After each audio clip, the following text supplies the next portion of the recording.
You, Dan, that the working theory here is that this is the work of terrorists. They specifically believe this is the work of Osama bin Laden. This is pure speculation at the moment. As recently as yesterday, Dan, when we were making our rounds on what the latest terrorist threats were in the United States and abroad, there was no hint whatsoever that there was a threat against any domestic target in the United States. Frankly, that there is a roadmap, a blueprint, if you will, for precisely what happened today. And that was signed by Ramzi Youssef. This is the bomber who was involved in the World Trade Center originally and who had plans to hijack aircraft and target buildings in the United States, specifically the CIA. Interrupt and say, Dateline Pittsburgh, large plane crashes are reported in western Pennsylvania. The source of this are officials at Somerset County Airport.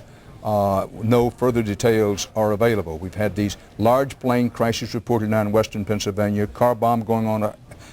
Thank you very much, Dan. Yes, there is a report of a large plane crash in western Pennsylvania at Somerset County Airport. According to the Associated Press, it crashed about 80 miles southeast of Pittsburgh. The plane is believed to be a Boeing 767. It crashed about 10 o'clock Eastern Time. That would have been about 45 minutes ago. And the crash, of course, came the same morning of these crashes into the World Trade Center here in New York. If we can go back... Terrific scene here in New York where the World Trade Centers, both of them, have collapsed. And we go to Jim Stewart in Washington, where the Pentagon has also been hit by an attack. Jim? Dan, we've just received word from the FBI that a United Airlines flight has apparently crashed at Camp David, the home of, or the retreat of the president. We have no word on casualties. The FBI tells us only that they have a report from the FAA that they are trying to confirm that a United Airlines flight has crashed in the vicinity at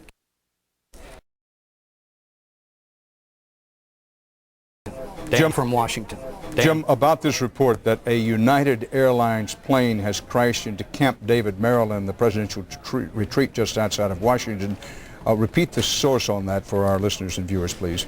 The source of this information is an FBI official in Washington who says that he has been informed by the FAA.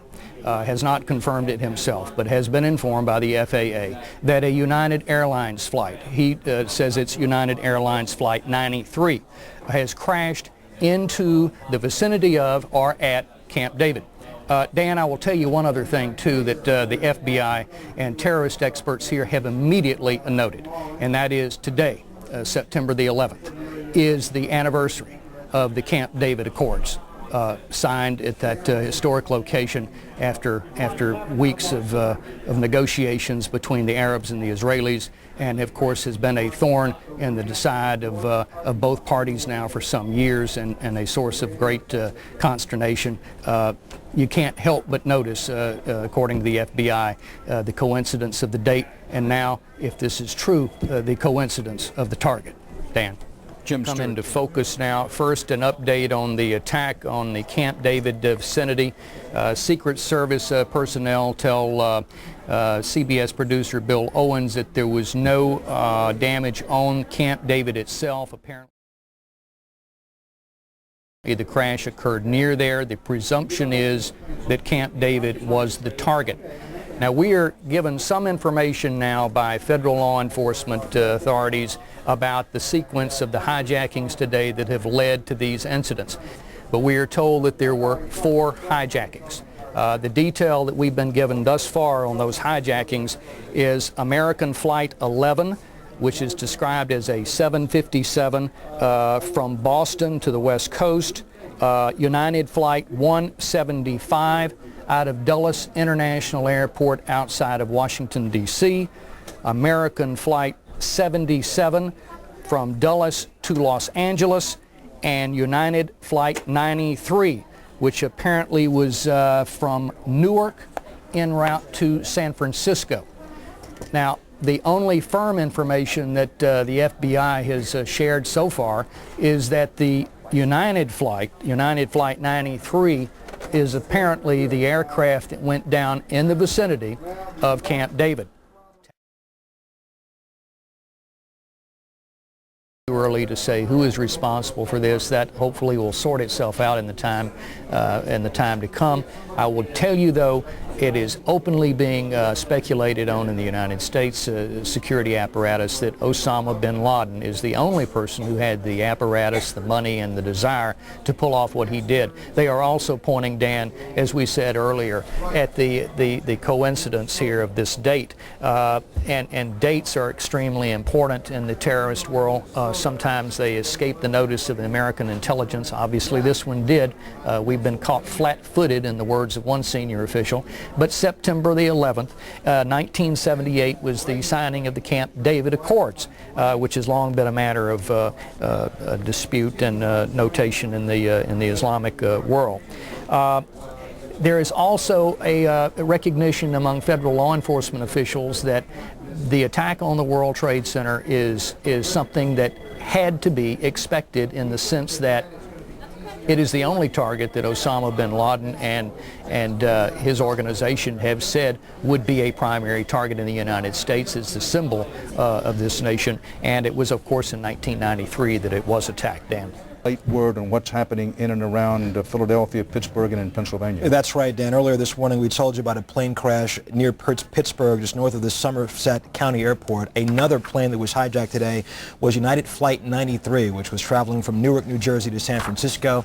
United Airlines has just confirmed that flight is the one that crashed outside of Pittsburgh this morning. As of this moment, we don't know how many folks were on board, don't have any idea of casualties. Pennsylvania, people reported a low-flying jet a few miles from Camp David in Maryland. They saw in commercial...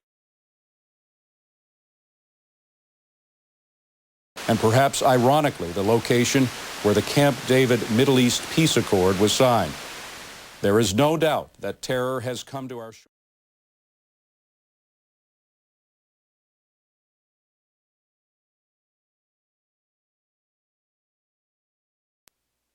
The Afghanistan government, the Taliban, accused in the past of providing sanctuary for terrorist Osama bin Laden, claims they and he are not responsible. David Asman, Fox News.